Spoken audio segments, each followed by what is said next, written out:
even when retirees have enough money, they still don't spend it. But the big question is why? Well, according to major studies, the answer isn't just financial, it's psychological. See, retirees often treat their savings like it's off limits, relying almost entirely on guaranteed income sources like Social Security, while leaving their portfolios largely untouched. In fact, one study found that retirees spend about 80% of their guaranteed income, but only 50% of their savings over the course of retirement. And many even die with even more money than they had when they retired. So in today's video, I'm going to break down this surprising reality, one that most financial advisors don't talk about, and show you why it happens. Because what looks like a failure to enjoy retirement wealth is often a rational response to the mathematical and emotional uncertainty of a long retirement. And that's exactly why I'm making this video today, to unpack why retirees consistently underspend, how retirement math makes this behavior seem logical, and what you should do differently if you want to fully enjoy your wealth without second guessing every dollar. So let's get right into the video. So we're going to cover a couple of key research papers on how retirees actually spend down their savings and why they spend it this way. And we're also going to look at the optimal ways for them to spend their savings, which often goes against their behavior. One paper is called Retirees Spend Lifetime Income, Not Savings by David Blanchett and Michael Fink. And the other one is Optimal Strategies for the Decumulation of Retirement Savings Under Differing Appetites for Liquidity and Investment Risks. Somebody needs to get them an editor and maybe find a better way to title these papers, but at least we know what they're talking about. And that's why Benjamin Avanzi and Louis De Felice, I don't know. Anyway, pretty interesting papers, both of them. And so we're going to, cover them in detail in this video. So I think the thing that really does catch people off guard and, they just don't even think about this is that most retirees don't spend down their portfolios, as we indicated in the beginning of the video.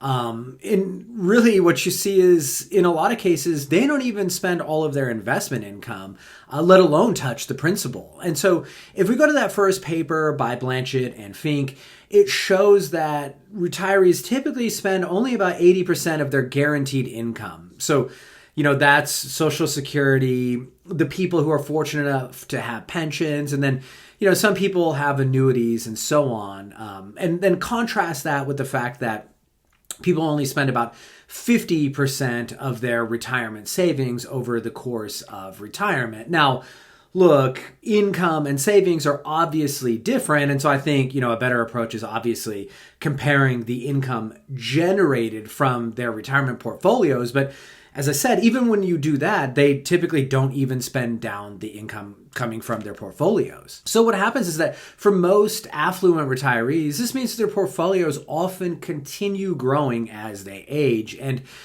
not only are they not drawing down their nest eggs, but they're sometimes wealthier at 85 than they were at 65. And, I see this all the time when I run the forecasts on retirement plans. And so this is what researchers call a consumption gap. And it's the difference between what retirees could spend and what they actually do spend. And it runs directly counter to the conventional wisdom that retirement is about gradually spending down your assets. But I think, it's not just an interesting statistic. I think it actually matters a lot. And that's because that underspending often comes at a cost, and that's missed opportunities, right? You've got fewer experiences and a lower quality of life than what was financially possible. And in many cases, the desire to preserve wealth leads retirees to unintentionally sacrifice, the freedom that they worked decades to earn, right? Like you spent 20, 30, 40 years saving and spending less than you could, all for this moment. And then even when you get into retirement, you still, underspend and underconsume. And maybe more importantly, this kind of excessive wealth preservation, it can kind of be a signal, right? That a retiree's plan or mindset isn't aligned with their real goals anymore. So understanding this pattern is essential, not to judge it really, but to recognize it, because once you know that it's normal behavior, you can begin to design retirement strategies that work with the psychology of retirees instead of against it. So part of the reason that retirees underspend is the psychological aspects, and then the other part simply comes down to the actual math. For most people, retirement is like a 20 to 30 year journey that needs to keep up with inflation, unexpected expenses, and long lifespans. And that means that most retirement plans are designed to be conservative to avoid running out of money. But when you combine that with average market returns, something kind of surprising happens. So, even when retirees are spending a reasonable amount, like 3 or 4% of their portfolios each year, their investments often grow faster than they're withdrawing, especially in the early years. So going back to the study that indicated that retirees only spend about half their savings during retirement, the interesting part about that was that many of them never even touch their principal at all, right? Their wealth just keeps compounding, and in some cases, the portfolio is larger at 85 than it was at 65, like I said earlier. And like I said, I think if you think about the mathematics of it, it's simple to see how this happens, okay? So just imagine, you're spending like 3% of your portfolio, but after taxes and fees and so on, you might earn 6 or 7%. It's completely realistic for people to do that. And I've especially seen that in my career because you think about how good the financial markets have been. And so people just keep growing and growing and growing their wealth well beyond what they spend. So I think the real issue here isn't that growth is bad. Obviously, you'd prefer to have more wealth than less in any situation that I can think of. But really, it's the retirement plans are built to preserve your future security. But if no one ever tells you that, you might assume that you're doing something wrong by not spending more, or worse, you might stay unnecessarily frugal for decades. And that's the thing I see over and over is this mentality that, no, we've just got to keep hanging on and spend as little as we can. And part of what drives this behavior isn't just the numbers, it's fear and uncertainty and the psychology of spending money that you worked your whole life to save. And even when the numbers say you're safe, there's one thing that keeps retirees from spending freely, and that's something called sequence of return risk. And, that's the risk that you'll experience poor market returns, not at any random point in retirement, but specifically in the first few years. And, that timing matters more than most people realize because a bad decade early on can permanently derail even a well-funded retirement plan. And that's because you're withdrawing money during a market downturn, you're locking in losses, and you're reducing the principal value. And then there's less capital left to recover when the market does rebound. And that's just a risk that doesn't exist in the same way when you're working and saving. In the accumulation phase, down markets in a lot of ways can just be used as buying opportunities. But in retirement, they can force you to spend down your nest egg when it's already taken a hit, which means that recovery is that much harder for you. And, look, this isn't just a theoretical concern. Historical bear markets like the 1970s stagflation or the early 2000s tech collapse devastated retirees who were drawing income at the wrong time. And it's a very real danger for every new retiree, regardless of how well they've saved. And, that's exactly why the 4% rule was created. It wasn't to optimize for returns, but it was to survive the worst sequences of returns in history. And, it was based on testing the worst case 30-year periods and ensuring that you'd still be okay even if you retired at the wrong time. But the trade-off is that if markets don't perform terribly, you'll likely end up with way more than with what you started.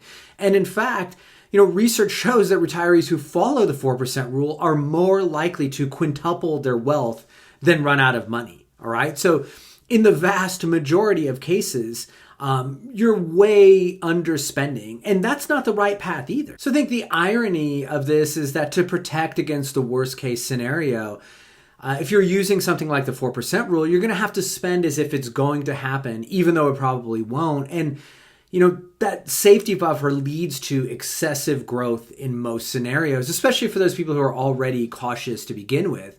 But I think the real reason that the caution sticks and why people often can't bring themselves to spend has to do more with human psychology than, historical back tests and research like the 4% rule. And so that's what we're going to talk about next. But before we do, now that you understand these retirement spending realities, click on the link in the description below to fill out the questionnaire, and I'll send you a video analyzing your specific situation and show you how to build a retirement plan tailored to your specific circumstances so you're not left consistently under consuming and being like way too cautious. But now back to the video. So even when the math says you can spend more, a lot of retirees don't, and quite frankly, some of them can't bring themselves to do it. And that's because retirement isn't just a financial shift. It's really a psychological one-way door. And stepping through it often triggers a deep, often invisible change in how people relate to money. I see this over and over. It is really tough for people to change how they view money when they behave like this for their entire life. And look, when you retire, your ability to earn new income, kind of your safety net, it's gone. And so that creates an underlying sense of permanence, and with that comes fear. What if I live too long? What if markets crash? What if I get sick? Or what if I become a burden? All completely rational, right? And so look, all of these fears are supported by research. And so in that second paper that I mentioned earlier in the video, the authors found that retirees aren't just managing investment risk, they're managing liquidity risk tolerance. And so that's the fear of not having enough cash when something goes wrong. And to guard against this, retirees often adopt extremely conservative withdrawal behavior, and sometimes they even sacrifice lifestyle just to maintain this peace of mind. And look, it makes sense, and that's a reason why so many people are opposed to buying annuities, because in the back of their mind, it's not about like, oh, I want to leave a big legacy, and that plays into it, but mostly it's like, what if something happens? I want to be able to have that money available in case I need to withdraw it for whatever reason. And so this helps explain why so many portfolios grow in retirement. It's because people are psychologically anchored to this idea of not touching their nest egg. And then when you add in things like market volatility, that makes it even worse. So, a temporary market drop, even if it is fully recoverable, often causes retirees to permanently reduce their spending. And guys, here again, this is something I've seen happen to people, even, if they're spending a very low percentage, once they see, a market drop, and it's not even necessarily their portfolios, but they see this on the news, markets are down 20%, maybe 25%, and they just cut back no matter what, even if they didn't need to at all. And, look, it's because these losses feel real in retirement in a way that they never did while they were working. And without the ability to, earn it back, many retirees never return to their original spending levels. Then you throw in longevity uncertainty, and it's, it only deepens the problem, right? Nobody knows how long they're going to live or what care they'll need. So the safest move feels like spending less now, just in case, which again, totally rational. I get it. And as the research paper I mentioned earlier noted, spending conservatism is not irrational. It's optimal for retirees with high aversion to liquidity risk, right? Think, like, oh, I might need to go to long-term care or something like that. And a strong desire to avoid late life financial shocks. So even if a financial plan says you're fine, it can't erase the emotional weight of knowing that there's no do-over. And that's the real heart of understanding the problem. It's not just numbers, it's uncertainty and the deeply human instinct to protect against the unknowable. But the good news is that there is a way to bridge the gap to, align sound math with a real peace of mind, and that's what we're going to cover next. So how do you actually use all of this knowledge to create a retirement plan that gives you peace of mind and permission to enjoy your money? Well, first of all, I would say it starts with understanding one fundamental truth, and that's retirement isn't about spending everything. It's about spending intentionally, balancing enjoyment today with security for the rest of your life. And that's why the first step in my planning process is to figure out how much confidence you need before you feel comfortable spending. And for that, I use a framework inspired by recent research. So instead of talking about investment risk aversion or, liquidity risk tolerance, I like to ask two simple questions. Number one, how much market uncertainty are you comfortable with? In other words, are you okay with a bumpy ride if it means more potential upside? And then number two, how much cash availability do you need to feel safe? Do you want to see a big cash buffer, or are you okay knowing money is invested but available? So these two questions help me place you on a grid, and that tells us how cautious or flexible your spending strategy should be. For example, if you need both portfolio stability and high liquidity, your plan is going to focus heavily on predictable income sources. So Social Security, pensions, bond ladders, and reserve buckets. Now, on the other hand, if you're comfortable with volatility and you don't need as much liquidity on hand, we can afford to be more flexible and growth oriented. From there, we'll build what I call a guardrails-based spending plan. And that's a system that adjusts your retirement paycheck based on how your portfolio is performing. What I like to do is separate your spending into essentials, and these are things, must-haves like housing and food and insurance, and then discretionary spending. And this is more stuff that are like wants, like travel, hobbies, gifts, and so on. And then what we do is we fund the essentials to the extent that we can with stable income sources, right? That might be Social Security, pensions, annuities, and even portfolio income. Most retirees with a sizable nest egg, so here I'm talking, at least 500,000 and up, maybe 750 or so, they can pretty much hack it like this, right? With guaranteed sources and then portfolio income, we can fund their essentials. Then the rest comes from your portfolio, right? And that's with flexible guardrails. So if markets are doing well, we're going to increase your discretionary spending, and that way you don't end up with millions and millions of dollars left in the bank when probably that wasn't your goal to begin with. On the flip side, when markets are down, you're going to want to temporarily reduce your spending, and that's going to come from this discretionary bucket, if at all possible, until you've recovered to a certain level where you can kind of crank back up the spending. But the key here is putting a real focus on this and then treating it as if this is a real retirement paycheck and not that you're just only spending down savings. It isn't a guesswork system. It's a math-backed and I would say emotionally aware system that's designed to adapt over time. And the nice thing about using a system like this is if your goals change and, say that you want to give more to your family or support another cause or, build a legacy, we can adjust your plan accordingly. And so the goal isn't to die with nothing, but it's to live with confidence, knowing that your plan supports both security and satisfaction. And so in my experience, when you do this right, I think most retirees, they can make that psychological shift to actually spending more and feeling like it's okay that they don't have a steady paycheck from work and that, they're getting a steady paycheck from their portfolios instead. And they just know like, okay, if it comes down to it, I can definitely adapt, and they're fine with that. The key is monitoring and knowing that there's a system in place. So now that you understand why most retirees never actually spend down their retirement savings, I hope you can approach your own retirement with clearer expectations and more intentional choices.